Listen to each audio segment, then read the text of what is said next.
You're listening to a podcast from thespoilist.com. Welcome to First Contact, a Star Trek The Next Generation podcast. The only one that's gone on this long. I'm Andrew. I'm James. And I'm Alex. This time we have watched Remember Me.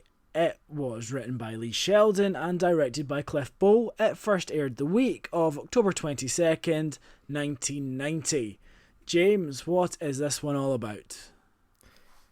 While docked at Starbase 133, Wesley conducts an experiment with the warp core, while Dr. Crusher welcomes on board her old friend and mentor, Dr. Dalen Quaice. But the next day he is gone, and there's no record that he was ever on board. While an investigation is carried out, it seems no one can remember ever meeting the man. Soon after, Crusher's medical staff also disappear, and when she asks the crew about them, they have been forgotten.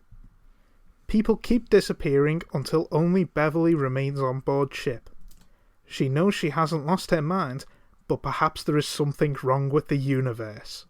It's probably something to do with Wesley's experiment, because they always cause life-threatening situations, and frankly, he shouldn't be allowed to touch things. Well, that sounds like a dramatic setup for an episode. You've never seen it before, Alex, so what did you think of this one? Who's Alex? Have we got a guest on? No, Alex has always been on the podcast. We ask him what he thinks, because he's the newbie. He's not seen Star Trek Next Generation before. That's the format. Well, no, this podcast has always been just us two. It's the two people who've seen Star Trek before, and we go through it episode by episode. That's the way this works. But no, I remember him. He does the Captain Picard impression. He likes innuendo. That's really all I've got. Sorry, I dozed off. Oh, that Alex! Oh, yeah. Well, I like the Twilight Zone, so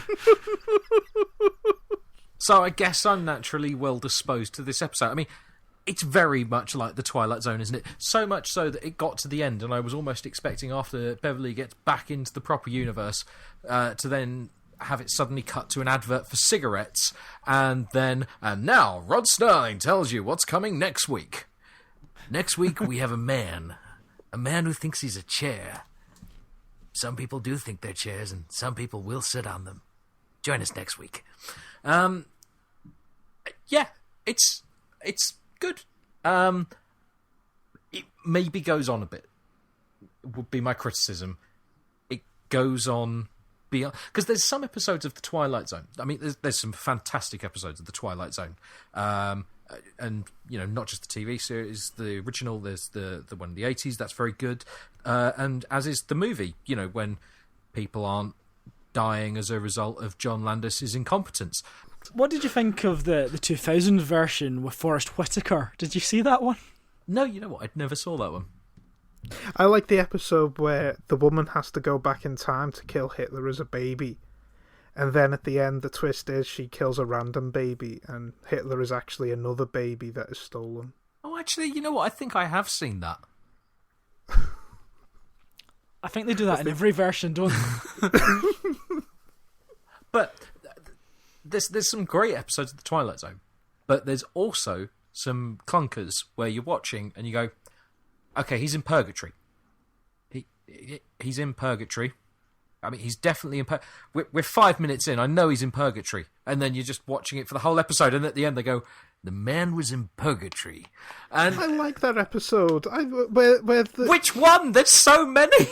No, the one where that guy, he's like in the countryside and he can go one way or the other and he has to choose. And, I like that one. I wasn't even referring to one in particular. I was just talking about a general trope. I mean, quite often it was, he's died, or he's the devil. Oh, they're in space. But yeah, so sometimes you're so far ahead of the episode that it's interesting at the start, but then you spend another 20 minutes sitting there going, oh, yeah, all right, okay, we get it. Get to it. There's a bit of that with this. There's a bit of that with this, but actually I think they play it well enough. It's not that thing that Star Trek would have done in season 2, where it would instantly have told you, Dr. Crusher's disappeared, where can she be? And you're playing that side all along. So it's sort of giving the audience some respect to actually get it themselves rather than feeding it to them. But at the same time, it's like, obviously it's this.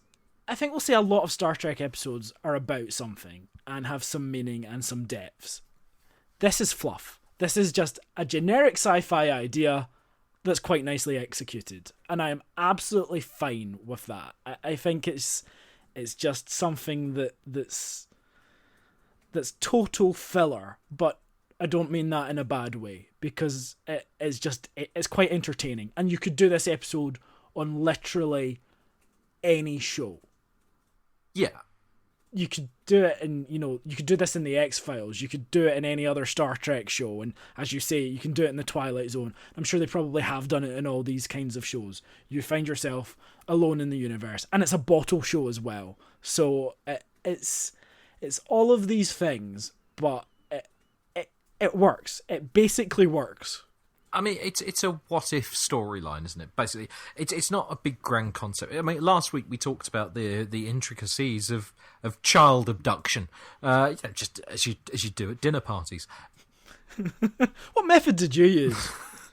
This doesn't have that same kind of weight to it. I mean, if we are to go to another show that we reference a lot, it's a plot that Red Dwarf uses in Series 6 and covers in, 45 seconds?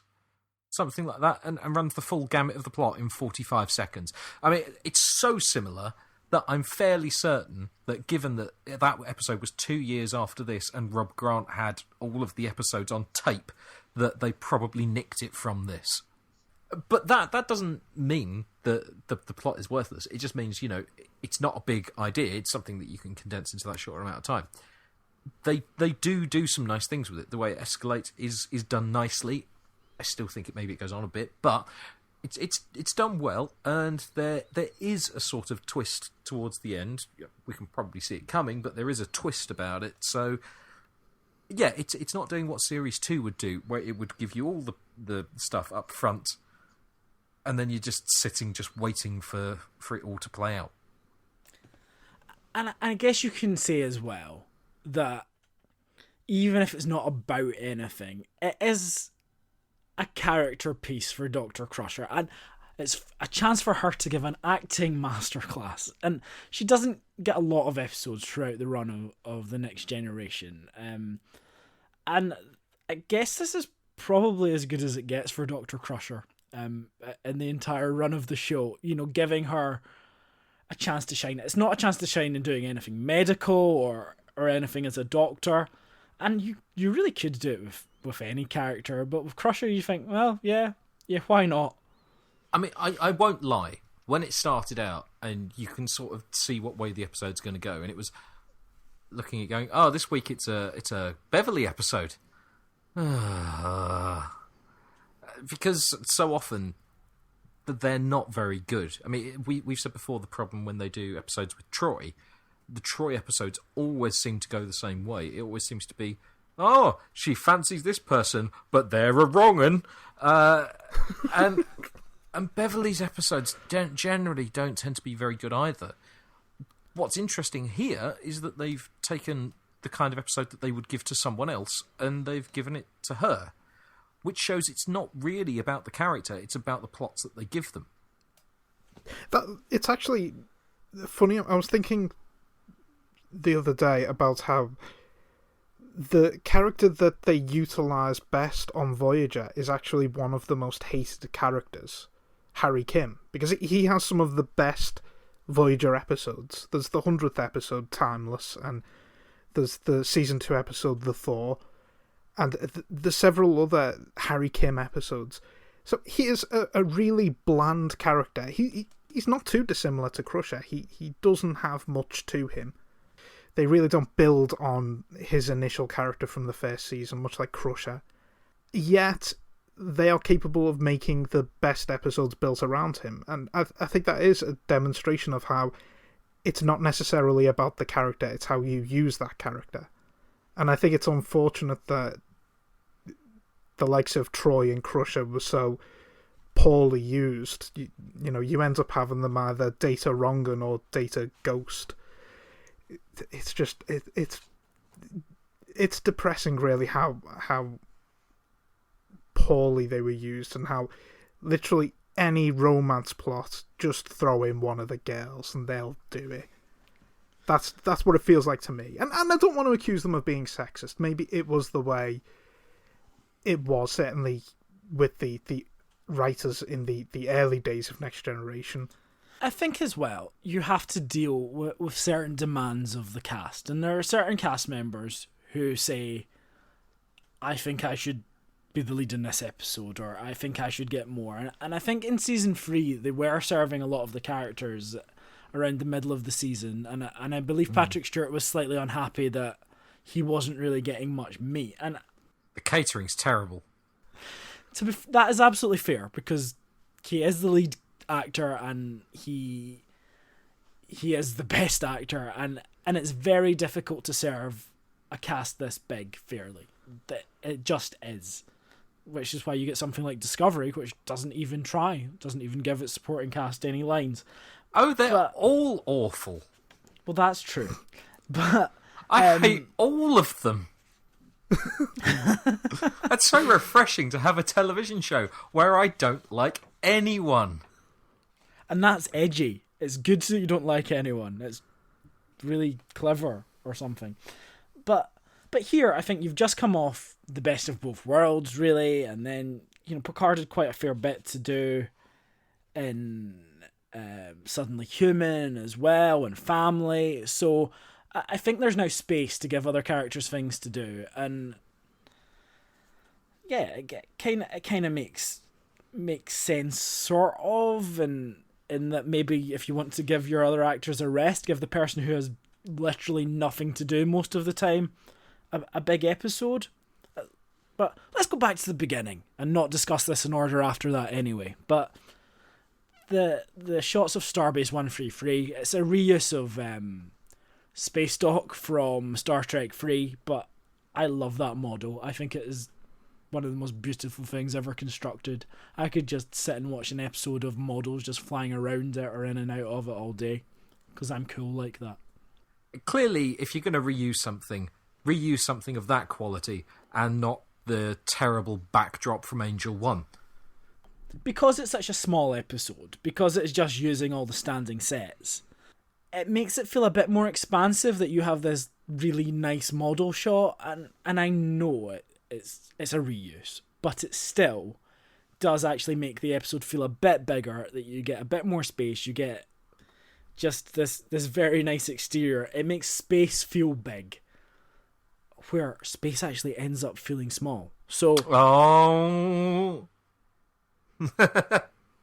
then her mentor comes on board, the improbably named Dalen Quaice, and we talk about on-the-nose dialogue sometimes in Star Trek, but never more so has there been dialogue that is more, I'm an old person, it's sad when people die, and you just think there's no subtlety in it at all. It's just, this is the plot, I'm explaining the plot now, and I'm being a generic old person.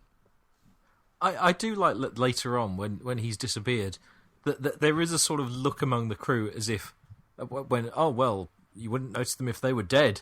There's this sort of look of, have you been bumping off old people? Crusher's Medibay? No, Crusher's Dignitas Clinic. That's what it is. I just want to sleep. I really like the opening of the episode when they transport Dr. Quaice on board, and then Crusher says to O'Brien, thanks, O'Brien, because we have to make it noted that he's there. And it's just like, it's a bit like when you're getting off the bus, isn't it? It's just, thank you, driver, that insincere thank you to try and acknowledge someone who's usually a bit grumpy and hates humanity. Please don't leave. I'm so lonely. And I like when the Crusher Universe O'Brien is interviewed, he's like, I'm so busy. There's so many people coming back and forward. Justifying his job. Oh, we've all done that though, haven't we? I've got so many emails. I just don't know how I've got enough hours in the day. I certainly don't think I could take on another project. Do they have emails in the future? No, do you know what they do? They write all their stuff down on a pad, and then they pass the pad along, and so Picard ends up with 50 pads sitting on his desk. As opposed to just electronically transferring the stuff to one of them. You just pile them up like they're books. Does somebody have to come in at night and just clean up his ready room to get rid of all the pads? I just don't know. It's not an efficient system. And do they just put them in the replicator? It's like, I don't know if he's finished with this. It's fine. But anyway, Wesley's doing an experiment in engineering. Who would have thought that would go wrong? Yeah. I think it's about time they kicked him off the ship. He's just messing up so much. Just get him to Starfleet Academy. He needs to go. I mean, his experiments have included creating a new life form, which threatens to destroy the Enterprise. He's built a miniature warp core, which is then used in some war games, and now creating a universe of the mind. Yeah. Do you know what else I like about this episode? Because they've got the science fiction element. And in other episodes, they've done it in every Star Trek show. You have the episode where the ship or the space station is part of a dreamscape, which is, because the person's been knocked out or is in a coma and they're fighting for their lives. And, of course, their mind is the ship because bottle show. But at least here, the mindscape has a science fiction explanation. It's not just that they're unconscious. And so I like that because it makes it more plausible for me that, because you get to play the conceit of, is this really happening? Is this a mystery? So that's much nicer. That's much better than it's all a dream kind of thing, which is nonsense. No, of course, if you wanted to just take a literal straight reading of any one scene, it's just the entire crew of the Enterprise gaslighting Beverly and just being real dicks to her. You must be going mad. That's never happened. The thing is, they don't really play up on that too much. Because they do have the moments where it's like, maybe you should go talk to Deanna.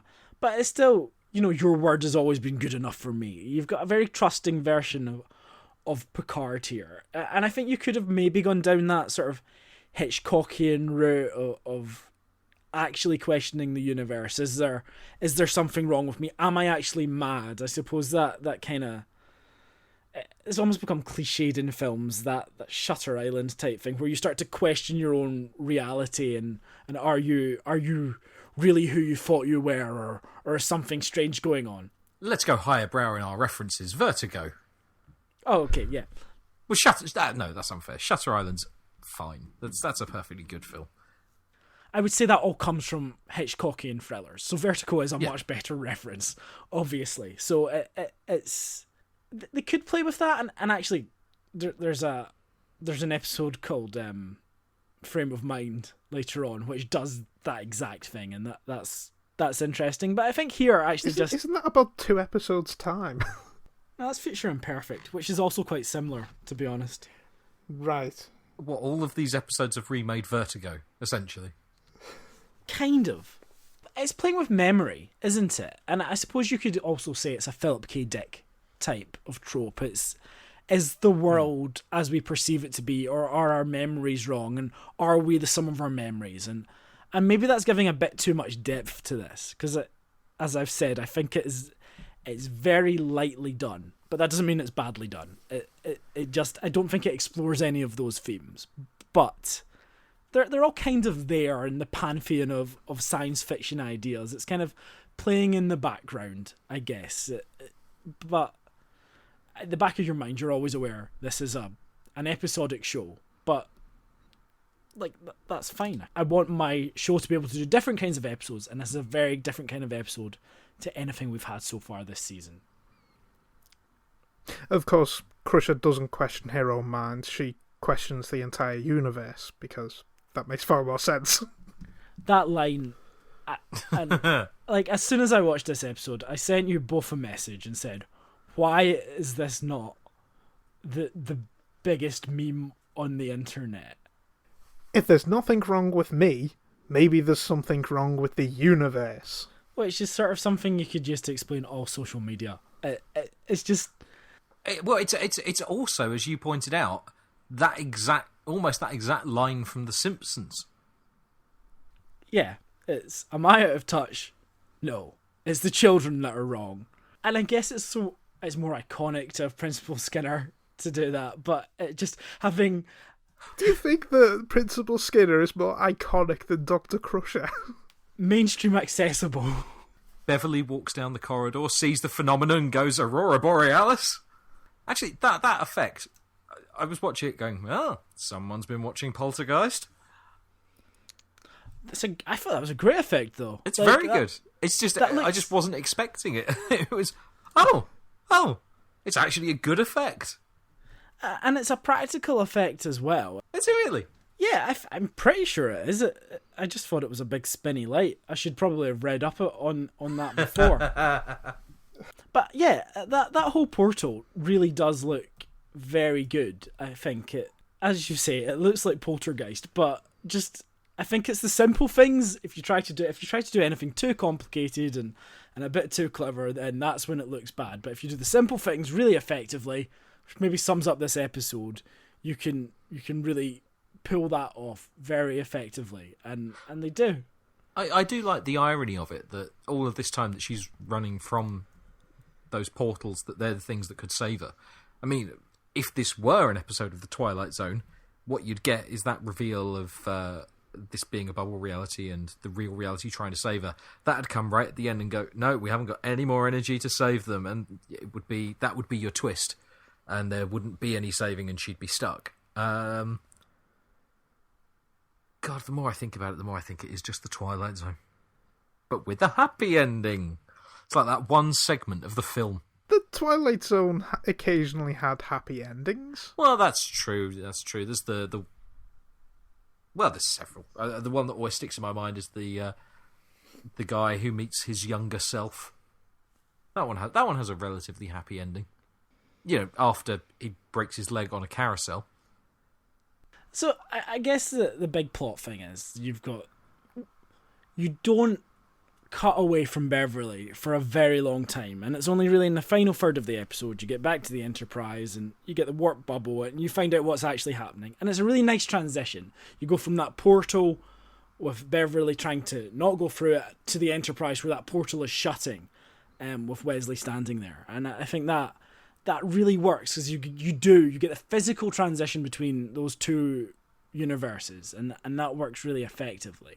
So you're back on the Enterprise, you actually get some exterior shots, which you don't get through the whole sequence that's set in Beverly's universe, which is also a very nice touch and something that Star Trek always does whenever anything is not quite right.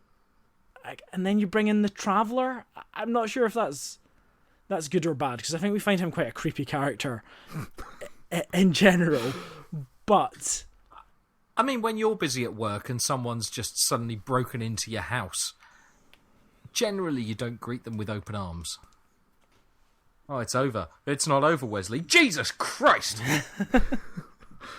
Well, he's a magic alien, isn't he? And I think if you are going to do this and you've got that science fiction plot, then it makes sense to use something that you've already got in the tank and kind of use them for good. Again, given it's a bottle show, it does make this universe feel a little bit bigger. It makes it feel a bit more expansive just by having this one character come in from the outside. So I'm good with the presence there, because I do think it just makes the show feel a bit more complete. Will people remember this character? He was in a season 1 episode and it wasn't particularly well liked, I seem to remember. I will be honest, I did not. I confused him with Mr. Holm. Right. If we may remind you, at the time, I think you made a lot of jokes about him grooming Wesley. Well, I think that was fairly fair game. But yeah, I don't remember. I think Mr. Holm sticks in my mind more, but, he had a gong. And then a bell that went da-da, da-da, da-da, da-da, da-da. I've got a file, I can play it for you.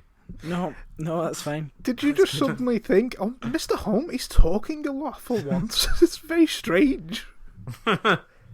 I think once you reach that point, and you've kind of they set up the ticking clock that the ship is going to be destroyed, the bubble is collapsing, and I do think you kind of just want to get it over with because you kind of know they're going to get out. But again, there's something quite satisfying about a completely empty Enterprise and one person just running around it. I think that's, as the corridors shrink away, that's a nice bit of horror imagery. I think that's fairly effective as well. I think the problem is that you've had your twist, but then there's no further twist. What you have in place for further twist is, and now it's contracting, which is it's fine, but it's fairly slow. So that against the clock nature of it, you don't really... I'd say you perhaps don't get the tension that you need, especially when you've got long scenes of Wesley and the Traveller just phasing in and out, and Geordie going, well, this is not a tunnel. I suppose the dramatic impetus is that you want... It has to be Beverly's decision to go back because, she doesn't necessarily know that there's something wrong with the universe, as she does state out loud. So, I guess there's drama there, but I don't think it's ever really in question. But so then it does come down, is it executed well? And it is. And the stuff when she's alone in the spaceship, there's only a couple of moments where you think, this is someone saying far too much stuff out loud. Because you get the exchanges, you've got Picard there towards the end, and you've got the computer that you can play off, so it's not too much of that kind of, this is a person just talking out loud in a slightly stagey way. So generally, I think that's all quite nicely executed and fairly well done for what it is. I think the idea of the ship kind of closing in on itself, and you have to move from the front of the ship into the middle in order to escape the impending doom. It's a very good idea, so much so that the writers agreed and ended up making a completely different episode in which there is something going across the ship, which means the characters have to escape across the ship in the episode Starship Mine, which does it much better. I do think that the Star Trek should do more episodes like this, and it does from this point on. They embrace kind of not just Twilight Zone-esque stories, but what we consider to be now more generic Star Trek The Next Generation style ideas, sci-fi plots which don't need to have silly B plots, and it can just take an idea and run with it, a sci-fi idea. It doesn't need to be afraid to just do something sci-fi outright, which to an extent, I think, up until this point, there were certain episodes, not least the previous episode, Suddenly Human, which could have been translated into a drama with no sci-fi element. It was pretty much just add some technobabble on top of it and then it's sci-fi. This is an idea that can only really be done in sci-fi, and Star Trek needs to do more of that. It needs to embrace itself as a sci-fi show. There is a lot to be said for a simple idea well executed. But we've already said all that. Exactly. So let's say a tiny amount more in Quickfire.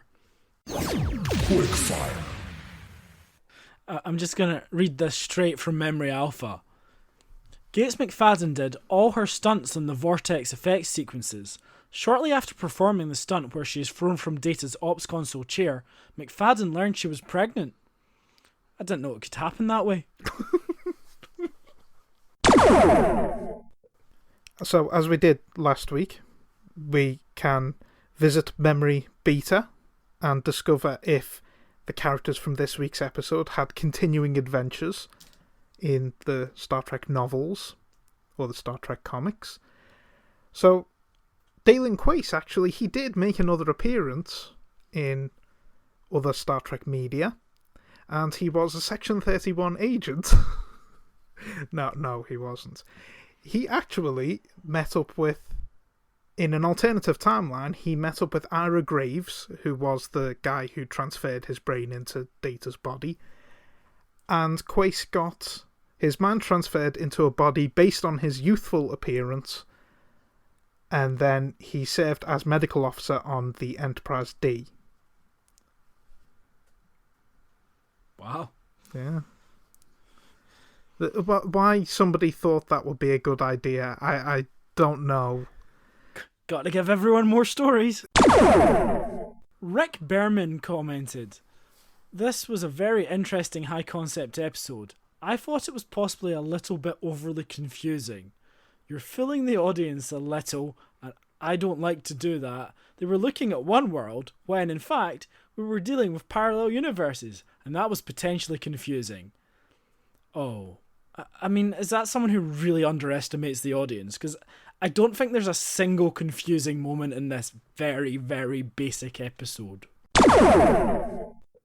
Well, if there's one thing that people say about us, it's something that we probably shouldn't repeat on this podcast because we don't want to put that explicit tag back on iTunes. But you could also say that we're gluttons for punishment. So let's turn to our favourite tome, the Nitpicker's Guide for Next Generation Trekkers, and see what banality they have in store for us this time. When Dr. Crusher finally does leave the bridge, she boards a turbo lift. When the turbo lift starts to move, the light in the rectangular windows goes from top to bottom. If the light's going from top to bottom, the turbo lift is moving up. But Dr. Crusher boarded the turbo lift from the main bridge. She is on deck 1. There's nothing above the main bridge to go up to. How can Crusher be going up? Phil, it's make-believe. Nobody cared this much on set. They didn't think anyone would write a book about this stuff. And you may be listening to this thinking, yeah, we get it. You make this point every week that Phil Farrand wrote a very pedantic book and it's quite tedious. But then let's be pedantic to criticise him about it. That's what I say. I should never have told you about the Nitpicker's Guide, you know. I regret it every week. This episode's story started off as that science fiction subplot for Family that we talked about, which was dropped because that show didn't need a science fiction subplot. In that show, it was a wormhole which was making people disappear. I think they made the right choice in splitting these into different episodes with completely different plots. Can you imagine Family with this as the B plot? It would have been awful. I think this is something that happens a lot in Voyager, where you've got two plots, and you've got the character plot, which is sort of where you should be, and then you've got a science fiction plot, which is clearly having massive consequences and effects, and it annoys you as a viewer, because you're like, no, I think we need to focus on this plot, because it's got more dramatic upheaval, but it's just been conceived as the science fiction-y plot. And so it really splits your attention, and you're never where you're supposed to be. And it's kind of irritating. And I think that's a very much a Rick Berman sort of trait. But in general, as we've seen in the last couple of episodes, if you take one idea and explore it to the full, you don't necessarily need a B-plot. Please take note when you're making the first Next Generation movie. When Dr. Crusher entered the static warp bubble, she is not wearing her coat, but when she exits the warp bubble, she is wearing a coat. So, in essence, what Wesley did here was create a universe in order to give his mother a new coat. Could that universe be used as a supply of new coats then? You could have unlimited coats, or unlimited anything you can conceive of. Based on current projections, I predict maybe 4, maybe even 5 coats a week. That's another episode not to forget. We'll be back again next time when we'll be talking about Legacy. We hope you'll join us. Goodbye. Goodbye. Goodbye.